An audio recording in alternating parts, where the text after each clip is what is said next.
मुख्यमंत्री अशोक गहलोत के ओएसडी रहे लोकेश शर्मा अब उनके खिलाफ हो गए क्योंकि सत्ता नहीं है। सच्चाई व्यक्त कर रहा हूँ, इसे खिलाफत नहीं कहा जा सकता। अब आप बात क्यों बदल रहे मुझे ये बोला गया था कि आपको ये जानकारी किसी को नहीं देनी है। हैं? जब उन्होंने दिया था उन्होंने बताया नहीं कि इसमें क्या है, क्या करना है। वो जो भी मुझे निर्देश देते हैं उनकी पालना करना मेरी ड्यूटी है। मुझे तो इन्होंने महाभारत के अभिमन्यु की तरह उस युद्ध में छोड़ दिया कि अब आप चक्रव्यूह में फंस चुके हो, आप जानो और आपका काम जानो।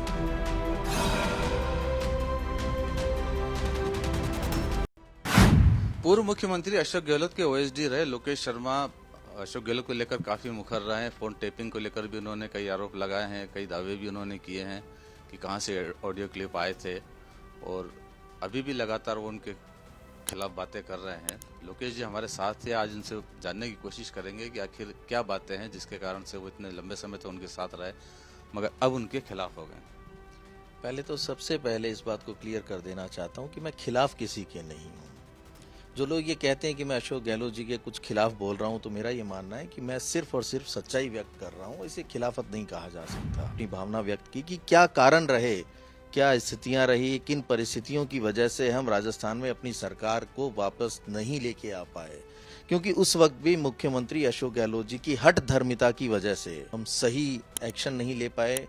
जो स्वतंत्र एजेंसीज ने जो रिपोर्ट दी थी, हमने जो उनको रिपोर्ट बना के दी थी, जो फीडबैक दिए थे, उनके अनुरूप वो फैसले नहीं ले पाए और उन्होंने अपने लोगों को फायदा पहुंचाने के लिए हठधर्मिता की कि इन्हीं लोगों को वापस टिकट दिया जाना चाहिए, और वो दिलवाया उन्होंने। लेकिन जो जितनी भी रिपोर्ट्स गई थी उन सब में ये मानना था कि 25 से 30 मिनिमम टिकट्स आपको बदलने चाहिए, तब जाके हम अपनी सरकार बना पाएंगे, क्योंकि एकमात्र राजस्थान ऐसा प्रदेश था पूरे देश में जहां सरकार वापसी की 100% उम्मीद थी, लेकिन उनकी मनमानी की वजह से हम वो मौका चूक गए। फोन टेपिंग को लेकर आपने पहले कई बार कहा कि जो एजेंसियों को बयान दिए उसमें कहा कि सोशल मीडिया से प्राप्त हुई थी, मगर अब आप कह रहे हैं कि वो आपके कहाँ से मिली थी, आप बता रहे हैं। देखिए, पहले जो कुछ भी मैंने कहा वो भी मुख्यमंत्री जी के निर्देश पे मैंने कहा, और अब जो मैं व्यक्त कर रहा हूँ वो पूरी तरह से सच है, सच्चाई है, क्योंकि 16 जुलाई 2020 की घटना है ये। मुझे फ़ोन करके बुलाया गया क्योंकि मैं फेयरमाउंट होटल में था। उस वक्त जो पॉलिटिकल क्राइसिस चल रहा था, तो उस क्राइसिस की वजह से हमारी तरफ के यानी मुख्यमंत्री जी के जो समर्थक माने जाने वाले विधायक हैं, उन सभी को होटल फेयरमाउंट में रखा हुआ था। जो पॉलिटिकल भाषा में कहा जाता है कि सबकी बाड़ेबंदी होटल फेयरमाउंट में की हुई थी। तो लगभग दोनों समय सुबह और शाम उन सबको देखने और उनको संभालने आते थे कि कहीं कोई विधायक कम तो नहीं हो गया। उस दिन भी वो आए थे और 3 बजे के आसपास वहाँ से निकल गए। मैं वहीं था। शाम को 5 साढ़े 5 बजे उनके जो पीएसओ हैं रामनिवास जी, उनका मेरे पास कॉल आया कि आप इमीडिएटली मुख्यमंत्री निवास पहुँचें, क्योंकि मुख्यमंत्री जी आपको याद कर रहे हैं, तो कोई अर्जेंट काम है। मैं वहाँ से निकला और मुख्यमंत्री निवास पहुँचा। वहाँ पिंक हाउस में उनका जो चैम्बर बना हुआ है वो मेरा इंतजार कर रहे थे। मेरे पहुँचते उन्होंने मुझे एक पेन ड्राइव दिया और एक प्रिंटेड पेपर दिया। पेन ड्राइव दे के मुझे कहा कि इसमें जो कुछ भी है उसे इमीडिएटली मीडिया को सर्कुलेट कर दो। जब उन्होंने दिया था उन्होंने बताया नहीं कि इसमें क्या है, क्या करना है। कुछ नहीं बताया, और मेरा ये काम भी नहीं है कि मैं उनसे पूछूं। जनरली जब मैं सारी चीज़ें देखता हूँ, मीडिया से संबंधित मेरी जिम्मेदारी है, वो जो भी मुझे निर्देश देते हैं उनकी पालना करना मेरी ड्यूटी है। तो उन्होंने जब मुझे पेन ड्राइव दी और ये कहा कि ये मीडिया को आपको सर्कुलेट करना है, तो इससे पहले भी तो मैं वही काम करता आया हूँ। मैं क्यों उनसे ये पूछने लगा कि आपने इसमें मुझे दिया क्या है। मुझे तो उसे सिर्फ सर्कुलेट करने के लिए कहा गया था पूरे मीडिया को, वो मैंने किया। तो जब मैं घर आया, मैंने लैपटॉप पे उस फाइल को ट्रांसफ़र किया और लैपटॉप से मैंने अपने मोबाइल डिवाइस पे लिया। मोबाइल पे लेने के बाद मैंने इमीडिएटली पूरे मीडिया ग्रुप को जो मैंने व्हाट्सएप पे बना रखा है उसको वो सर्कुलेट कर दी। मैंने किसी भी दूसरे व्यक्ति को वो सर्कुलेट नहीं की। मुझे जो डायरेक्शंस दिए गए थे, जो निर्देश मुख्यमंत्री जी ने दिए थे कि मीडिया के ग्रुप को इमीडिएटली सर्कुलेट कर दो, वो मैंने किया। जो भी इसके अंदर मैटर है, हो सकता है वो कोई टेक्स्ट हो या कोई उसके अंदर वीडियो हो, ऑडियो हो, मुझे इससे क्या लेना देना। जब मुझे मेरे मुख्यमंत्री ने ये डायरेक्शन दिए हैं कि आपको ये जो भी इसमें है उस फाइल को मीडिया को इमीडिएटली सर्कुलेट करना है, तो मेरी ड्यूटी हुई ना। मैं क्यों तब फिर आप उसको लगातार बोलते रहे कि मुझे सोशल मीडिया से मिला था। अब आप बात क्यों बदल रहे हैं। तब भी मुझे डायरेक्शंस दिए गए थे ना, क्योंकि जब भी ये सवाल किए एजेंसीज ने या मीडिया ने, तो मुझे ये बोला गया था कि आपको ये जानकारी किसी को नहीं देनी है कि कहाँ से प्राप्त हुआ है, आपको कोई कहानी बनानी है, आपको ये बताना है कि आपको सोशल मीडिया से मिला, क्योंकि आप तो सोशल मीडिया के एक्सपर्ट हो वैसे भी, तो जिस भी तरीके से इसको आप टर्न कर सकें इस पूरे मैटर को, लेकिन ये नहीं बताना है कि ये आपको मिला कैसे है। तो मैंने तो उन आदेशों की पालना की ना, जैसा कि आप कह रहे हैं कि अब ऐसा क्यों कह रहे हैं। देखिए, सारा घटनाक्रम पूरे प्रदेश को पता है कि उसके बाद सब लोग बैकफुट पे आ गए और प्रदेश में सरकार बच गई। तो उन्होंने मुझे ये कहा था कि आप बिल्कुल चिंता मत करो, हम सुप्रीम कोर्ट तक भी जाना पड़ा तो जाएंगे, क्योंकि मार्च 2021 में जब गजेंद्र सिंह जी ने दिल्ली में मेरे खिलाफ एफआईआर दर्ज करवा दी, तो मैंने पूछा कि अब क्या करूंगा मैं, बताइए आप। तब ये वाक्य उन्होंने मुझे बोले कि आप किसी तरीके से, आपको चिंता करने की आवश्यकता नहीं है, हम आपके साथ हैं, किसी भी स्तर तक हमें जाना पड़े। तो जब ये भरोसा मुझे प्रदेश का मुख्यमंत्री स्वयं दे दे, तो कौन व्यक्ति होगा जो ये नहीं सोचेगा कि अब मुझे चिंता करने की आवश्यकता नहीं है। बात है, आप हो रही कि अब चूंकि सत्ता नहीं है इसलिए आप बदल गए। नहीं, पिछले 1 वर्ष से उस केस से संबंधित बातचीत करना ही बंद कर दिया। जब तक मुझे उन्होंने पूरा ये आश्वासन दे रखा था कि आप बिल्कुल निश्चिंत रहिए, आपको कोई दिक्कत नहीं आने देंगे। जब जब भी मैं क्राइम ब्रांच पूछताछ के लिए गया, हर बार जब भी सम्मन आया, नोटिस आया, तो मैंने उनसे बात की कि मुझे वहाँ जाना है। तो हर बार एक दिन पहले मेरी बात होती, वो मुझे बताते कि आप वही वहाँ रिपीट करना जो अभी तक मीडिया में आप कहते आए हो, यानी अपनी बात जो हुई हुई है उसी को आप वहाँ बोलते रहना। मैंने वही किया। जब उन्होंने इस बारे में बातचीत करना ही बंद कर दिया, ध्यान देना ही बंद कर दिया और मुझे पूरी तरह से अकेला छोड़ दिया कि अब आप जानो और आपका काम जाने, उनकी तो सरकार बच गई। उनके मंत्री रह लिए, वो स्वयं मुख्यमंत्री रह लिए, उन्होंने अपना कार्यकाल पूरा कर लिया। तो जो गलती मैंने की ही नहीं, मैंने सिर्फ निर्देशों की जो पालना की, या जो मेरी ड्यूटी में शामिल था, तो उस वजह से मैं उस पूरे के पूरे बोझ को जो मेरे सर पे था उसे लेकर कब तक मैं आगे जाता।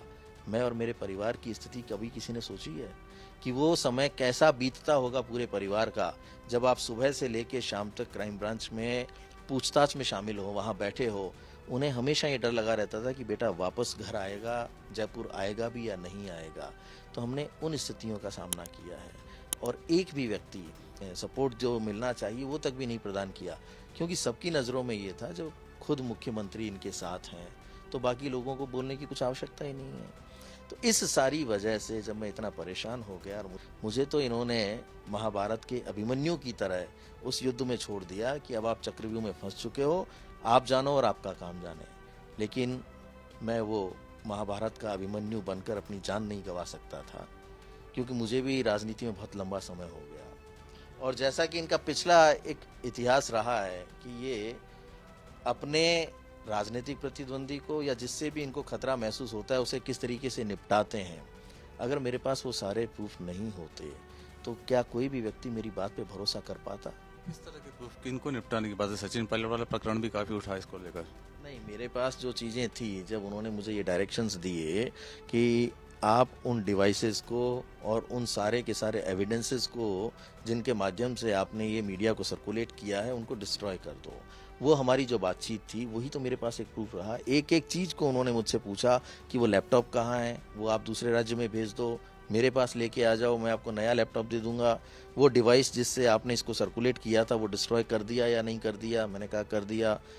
तो दोबारा पूछा कि 200% कर दिया ना, कहा हाँ बिल्कुल कर दिया, कि कहीं ऐसा नहीं हो इसने किया है या नहीं किया है और ये किसी दिन जनता के सामने आ जाए और मेरा वो चेहरा बेनकाब हो जाए जो अभी तक मैंने छुपा के रखा हुआ है। इस डर की वजह से इसी कार्यालय में उन्होंने मेरे एसओजी की रेड करवाई और पूरे के पूरे ऑफिस को खंगाल लिया, हर लैपटॉप को, मेरे हर कंप्यूटर को, सारे डिवाइसेस को, सब जगह कोना कोना छान मारा उन डिवाइसेस को देखने के लिए कि वो इसके पास अभी भी है या नहीं है। तो कहीं नहीं मिला, कुछ था ही नहीं। तो वो पूरी तरह से आश्वस्त हो गए कि इसके पास अब कुछ है नहीं। इसलिए मुझे लगता है उसी दिन से उन्होंने किनारा करना शुरू कर दिया कि अब हमें इसकी कोई आवश्यकता नहीं है, किए जाने और इसका केस जाने। तो जब मुझे अपनी लड़ाई अकेली लड़नी थी तो धीरे धीरे मैंने अपने मन को मजबूत किया और ये सोचा कि अब मुझे सच पूरे प्रदेश को बताना चाहिए। और वही दिन था कि मैंने प्रेस वार्ता के माध्यम से पूरे प्रदेश और देश को ये सच्चाई बताई कि फोन टेपिंग कांड से या उस घटना से मेरा कोई लेना देना नहीं है। अशोक गहलोत के साथ में आपकी जो बातचीत हो रही है वो आपने सुनाई थी, वो क्लिप आपने रिकॉर्ड की है? हाँ, वो मेरे पास उपलब्ध थी। वो मेरे पास थी, क्योंकि मुझे भी तो अपने बचाव के लिए कुछ ना कुछ चाहिए था। वही तो वजह बनी कि मैं आज अपने आप को पूरी तरह से बेकसूर बता सकने की स्थिति में हूँ। अन्यथा तो बिल्कुल साफ तौर पर मना कर दिया जाता कि हमने तो इसे कुछ दिया ही नहीं, तब मैं कहाँ जाता, क्या करता। मेरे बिना गलती के भी सजा मुझे भुगतनी पड़ती। दूसरा एक और क्लिपिंग आपने जो दी थी वो किसी मीटिंग की जो चर्चा थी वो भी रिकॉर्ड की गई थी। हाँ, वो भी उपलब्ध थी, क्योंकि उस वक्त लीक प्रकरण हुआ, उसको किसी ने ये स्वीकार तक नहीं किया कि राजस्थान में पेपर लीक भी हुआ है। लेकिन जब विपक्ष का और नौजवानों का दबाव बढ़ने लगा तो उन्होंने इस बात को स्वीकार किया कि रीट का जो लेवल 2 का पेपर है वो लीक हुआ है और उसे रद्द करने की घोषणा की गई। जो उस पेपर को करवाने में जितनी भी एजेंसीज थी, जो विभाग शामिल थे, उनकी नैतिक जिम्मेदारी बनती थी कि किस वजह से और किन किन कारणों से ये हुआ है, उनके दोषियों को सजा दी जाए और जो लोग इन्वॉल्व हैं उनका पता लगे। उस सारे के सारे प्रकरण में जिस तरीके से उन्होंने उनका बचाव किया कि अरे भाई वो तो अपना आदमी है, सब कुछ वही तो है, तो ऐसे कैसे कर सकते हैं। तो किसी व्यक्ति को अपना आदमी बता के इस प्रदेश के युवाओं के हितों पर अगर इतना बड़ा कुठाराघात हो, उनके साथ अन्याय हो, तो उन्हें कौन न्याय प्रदान करेगा। तो वो जो एक घटना थी उससे ये स्पष्ट होता है कि सबकी मिली भगत थी उस पेपर लीक प्रकरण में भी। इसीलिए बाद में मामले को दबा दिया गया। किसी के ऊपर कोई बहुत ज़्यादा इस तरीके के एक्शन नहीं हुए, दिखावटी जो छोटी मोटी गतिविधियां होनी थी वही हुई सारी की सारी। एक और बात आपने कही थी कि CMR में वहाँ ये पूरी प्लानिंग बनती थी कि किस तरह किसको मॉनिटर किया जाए, घेरा जाए, गजेंद्र सिंह शेखावत हो चाहे सचिन पायलट हो। देखो, संजीवनी मामला सबको पता है। घोटाले में या उस मामले में किस तरीके से गजेंद्र सिंह शेखावत जी को डैमेज किया जाए, इसके लिए, और दूसरा उनका खुद का अपनी पार्टी का जो प्रतिद्वंदी है सचिन पायलट, जो पूर्व उप मुख्यमंत्री रहे, क्योंकि उनको सबसे ज़्यादा खतरा था तो इन्हीं दो लोगों से था। दूसरा, वो अपने बेटे की हार का बदला लेना चाहते थे, इसलिए संजीवनी मामले को जितना ज़्यादा से ज़्यादा उछाल सकते थे उसकी पूरी वहाँ पर एक, कहते हैं कि रोज़ाना इस तरीके की कवायद होती थी, इस तरह के षड्यंत्र रचे जाते थे। जो लोग उससे प्रभावित थे उनको वहाँ CMR पे बुलाया जाता था, उनके वीडियोस बनाए जाते थे और उन्हें सर्कुलेट किए जाते थे।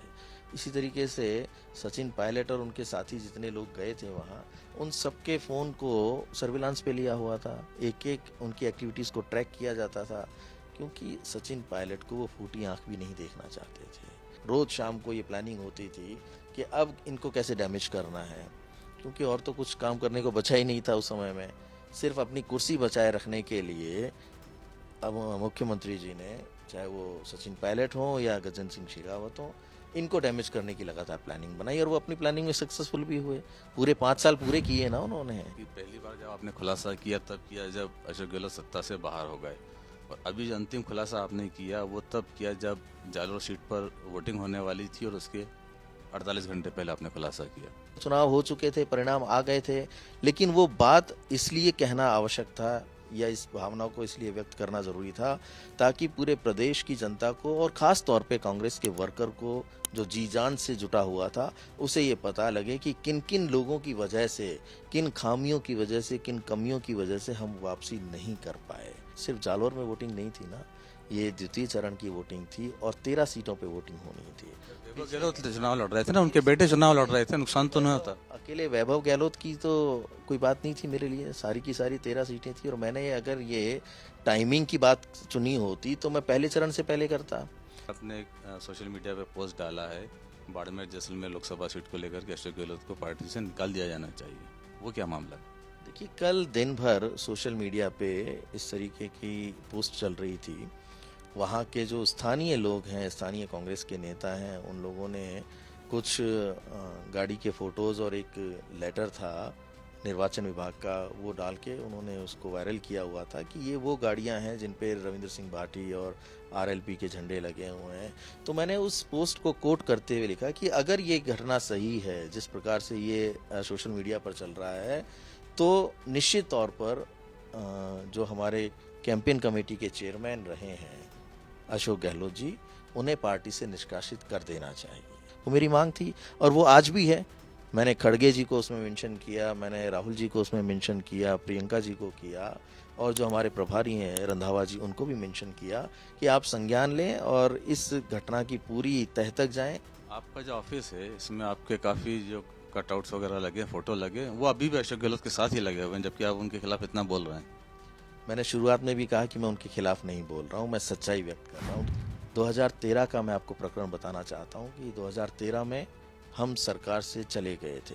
हमारी 21 सीटें आई थी उस वक्त, और पूरे प्रदेश में एक व्यक्ति ऐसा नहीं था जो अपने आप को कांग्रेसी कह के भी इंट्रोड्यूस करवाने की हिम्मत रखता हो। ये पूरी तरह से अकेले पड़ गए थे, और उस वक्त इनके पास 2 व्यक्ति भी खड़े होने के लिए नहीं आते थे। तब हमने उन चीज़ों को संभाला, पूरे प्रदेश में घूम घूम के एक टीम तैयार की। तो वो जब सारी चीज़ें हमने की और इतनी शिद्दत के साथ उनका पूरा साथ निभाया, 2018 में वो मुख्यमंत्री बने, और मुख्यमंत्री बनने के बाद उन्होंने मुझे ये ओएसडी की जिम्मेदारी दी।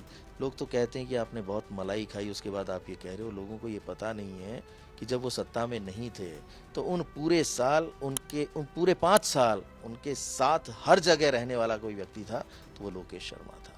और इतनी निष्ठा के साथ काम करने के बाद भी अगर आप मेरे ही कार्यालय में एसओजी की रेड डलवा दो और उसके बाद आप पूरी तरह से किनारा कर लो उन सब गतिविधियों से जो आपने मुझसे करवाई हैं, तो फिर मैं कहाँ जाऊँगा। इसलिए मुझे अपने बचाव के लिए इस सच को उजागर करना था, वो मैंने किया। ये लोकेश शर्मा है जो मुख्यमंत्री रहे अशोक गहलोत, उस समय उनके ओएसडी थे। आज वो जब वो दावे कर रहे हैं और सरकारी एजेंसियों को वो सबूत देने के लिए भी तैयार हैं। इस तरह की और वीडियो देखने के लिए हमारे YouTube चैनल को सब्सक्राइब करें और बेल आइकन दबाना न भूलें। यदि आप हमारा वीडियो Facebook पर देख रहे हैं तो पेज लाइक और फॉलो जरूर करें। हमारे अन्य सोशल मीडिया प्लेटफॉर्म से भी जुड़ें।